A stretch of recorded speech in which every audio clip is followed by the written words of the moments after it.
everybody. Welcome back to another Iowa Carver beer review. Today we are doing from Deschutes in Bend, Oregon, the Jubelale. It's that time of year apparently. I know this is the second winter warmer style beer that's been released that I know of. There may be more out there, but these two I've been looking for, at least the Isolation Ale by Odell, and now we have the Jubelale, and this is another one I've never had before. I am a fan of winter warmers. Never had this one, so I'm interested to see how it compares to the ones I've had. Um, this one is one they've been brewing for many, many, many years. I was previously unable to get it, so I'm glad to give this one a try.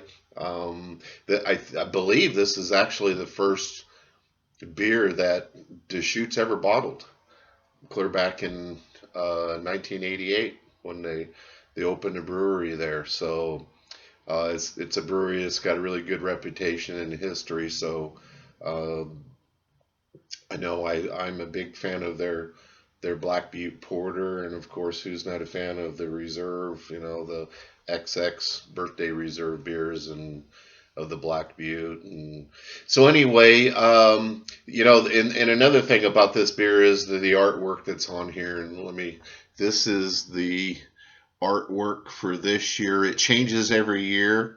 Um, I'm not sure the whole selecting process. Somewhere on the website, I believe there's a history of all the bottle labels, that they've used. Yeah, so a little holiday fun there going on, it looks like. So anyway, hey, let's a little bit about this beer. This comes in at 6.7% alcohol by volume.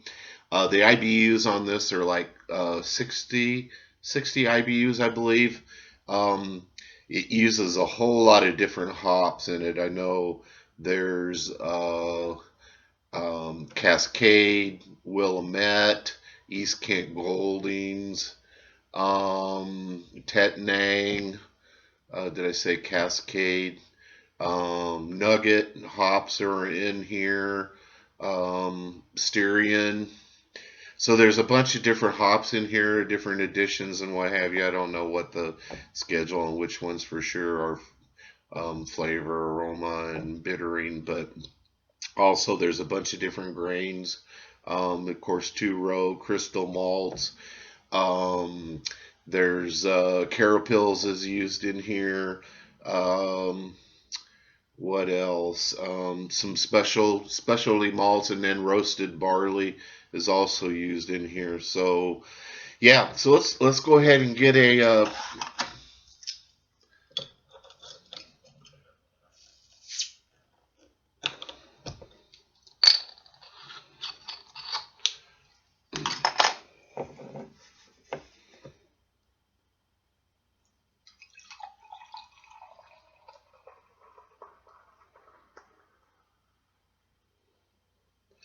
all right. Look at that, about 2 fingers ahead that's poured out here. Nice dark ruby and brown. Um, Falls into that range there that you typically see for a winter warmer.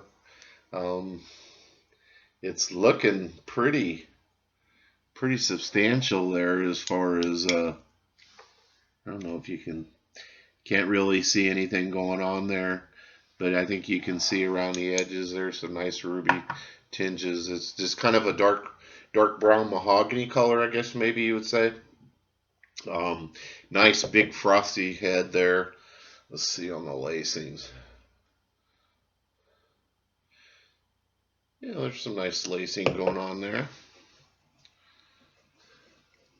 All right, well, let's get a nose on it.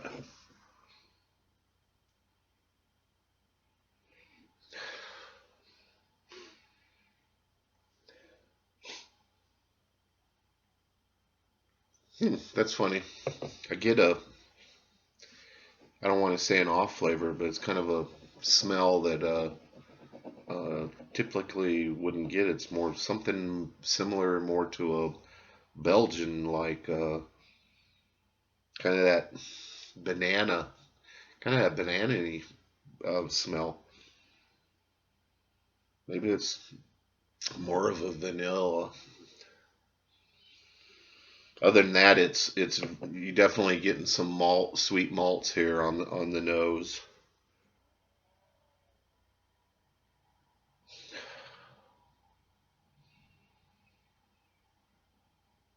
Maybe a little bit of spice.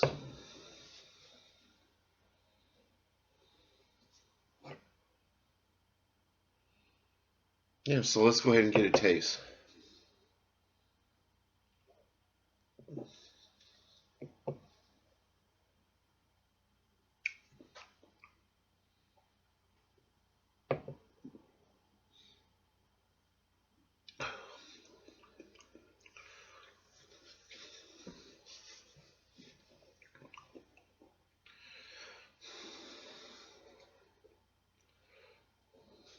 Get another.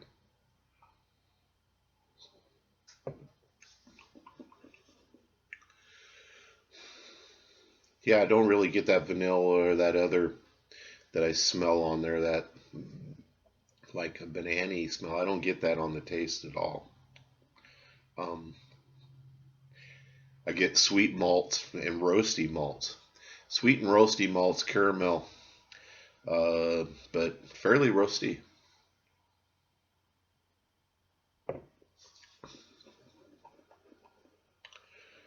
A lot of roastiness on this. This kind of tastes more, a little different than what I expected. It tastes more like a porter, more porter-like to me. Um,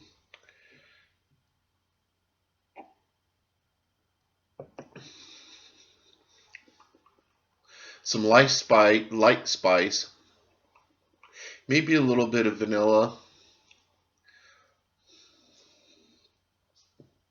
So, there's some bittering on the back here. It finishes fairly dry there. You get some of that earthy, piney on the hops. That those 60 IBUs there do come a little. It's not hoppy like I would expect it 60%. So it seems like it's fairly balanced then.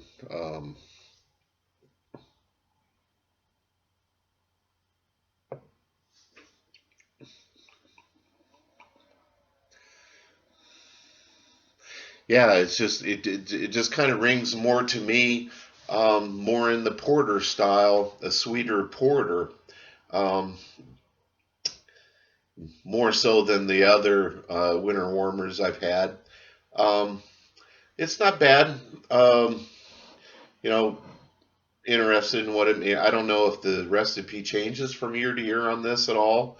I expect probably it does a little bit, but I would also expect that they probably hold this to you know the the same recipe for the most part every year. Um, and I don't think they use like black butte or anything like that as part of the base. Maybe they mix part of it. I don't know. But to me, it does have more of a porter like taste to it. Um, it's not bad. It would not be my favorite for this style, but it's different in my opinion. Um, get one more here before.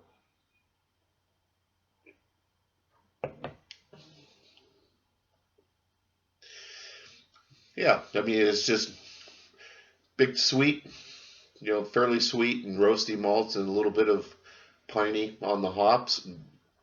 A little bit of bitterness at the back. So anyway, as far as the pairing, um, generally on a winter warmer, I would I tend to drink those all by themselves, more than pairing them with food. But you could pair them with your grilled meats and roasted birds, that kind of thing. A nice hearty meal like that. But you know, typically I would just have it by itself and sit around the fire and drink it. And that kind of thing. But also this, to me, this is more like a porter. Go really nice with the cheesecake, I think. That kind of thing, and might bring out some more of the spice and some of the vanilla notes, a little bit of vanilla notes that are in here. So anyway, if you never had it before, I would give it a shot. Would I buy it again? Um, I probably would, because I'd like to try it again in future years. I probably wouldn't buy a 6 pack of it. I'd like to be able to just buy it as a bottle by itself. But is honestly, it's probably not my favorite winter warmer. So anyway, from Deschutes in Bend, Oregon, that is the Jubelale. Hey, thanks for checking out another Iowa Carver beer review. We'll be back with another one soon.